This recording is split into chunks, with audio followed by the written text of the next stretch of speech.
ರಾಜಧಾನಿ ಬೆಂಗಳೂರಿನಲ್ಲಿ ಮುಂದುವರಿದ ಡೆಡ್ಲಿ ಗುಂಡಿ ಮುಚ್ಚುವ ಕಾರ್ಯ. ಗುಂಡಿ ಮುಚ್ಚಲು ಡಿಸಿಎಂ ಸೂಚನೆ ಬೆನ್ನಲ್ಲೇ ಪಾಲಿಕೆ ಫುಲ್ ಅಲರ್ಟ್. ಸತತ 4ನೇ ದಿನವೂ ಕೂಡ ಮುಂದುವರಿದ ಗುಂಡಿ ಮುಚ್ಚುವ ಕಾರ್ಯ. ಬೆಳ್ಳಂಬೆಳಗ್ಗೆ ಫೀಲ್ಡ್ಗಿಳಿದ ಬಿಬಿಎಂಪಿ ಟೀಮ್ ಇಂದು ಪಶ್ಚಿಮ ವಲಯದಲ್ಲಿ ರಸ್ತೆ ಗುಂಡಿ ಮುಚ್ಚುವ ಕಾರ್ಯ. ರಾಜಾಜಿನಗರದ ಸುಜಾತ ಟಾಕೀಸ್ ಬಳಿ ಗುಂಡಿಗಳಿಗೆ ತೇಪೆ. ವಲಯ ಆಯುಕ್ತರ ನೇತೃತ್ವದಲ್ಲಿ ಗುಂಡಿ ಮುಚ್ಚುತ್ತಿರೋ ಸಿಬ್ಬಂದಿ. ಸೆಪ್ಟೆಂಬರ್ 15ರೊಳಗೆ ಪಶ್ಚಿಮ ವಲಯದಲ್ಲಿ ಎಲ್ಲಾ ಗುಂಡಿಗಳಿಗೂ ಮುಕ್ತಿ.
ನೋಡಲ್ ಆಫೀಸರ್ ಅಂತ ಮಾಡಿ ಅವರಿಂದ ನಾವು ಪ್ರತಿದಿನ ವರದಿ ತಗೊಳ್ತಾ ಇದ್ದೀವಿ. ಅವರು ಫೀಲ್ಡ್ ಹೋಗಿ ಐಡೆಂಟಿಫೈ ಮಾಡ್ತಾ ಇದ್ದಾರೆ ಎಷ್ಟು ಗುಂಡಿಗಳಿದ್ದಾವೆ ಅಂತ.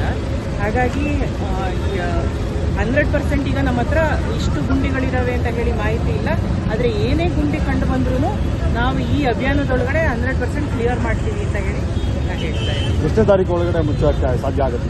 ಒಂದು ಮೇಜರ್ ರೋಡ್ಸಲ್ಲಿ ಮೇಂಟೆನೆನ್ಸ್ ಸ್ವಲ್ಪ ಚೆನ್ನಾಗಿದ್ದರಿಂದ ಅಂತ ಜಾಸ್ತಿ ಪ್ರಾಬ್ಲಮ್ ಇಲ್ಲ. ಅದು 3 ದಿನದಿಂದ ಕೆಲಸ ನಡೀತಾ ಇದೆ. ನಾಳೆ ಒಳಗಡೆ ನಮ್ಮ ಮೇಜರ್ ರೋಡ್ಸಲ್ಲಿ ಎಲ್ಲ ಕ್ಲಿಯರ್ ಆಗುತ್ತೆ. ನಮ್ಮ ವಾರ್ಡ್ ರೋಡ್ಗಳಲ್ಲಿ ಈಗ ಕೂಡ ಐಡೆಂಟಿಫಿಕೇಶನ್ ನಡೀತಾ ಇದೆ. ಪ್ರತಿಯೊಂದು ವಾರ್ಡ್ ರೋಡಲ್ಲೂ ನಮ್ಮ ಇಂಜಿನಿಯರ್ಸ್ 2 ದಿನದಿಂದ ಓಡಾಡಿಕೊಂಡು ಗುಂಡಿಗಳನ್ನ ಐಡೆಂಟಿಫೈ ಮಾಡ್ತಾ ಇದ್ದಾರೆ. ಮತ್ತು ನಿನ್ನೆಯಿಂದ ಮುಚ್ಚುವಂಥ ಕೆಲಸ ಕೂಡ ಶುರು ಆಗಿದೆ. ಅದು ಇನ್ನೊಂದು 3-4 ದಿನದೊಳಗಡೆ ಎಲ್ಲ ಕಂಪ್ಲೀಟ್ ಆಗುತ್ತೆ.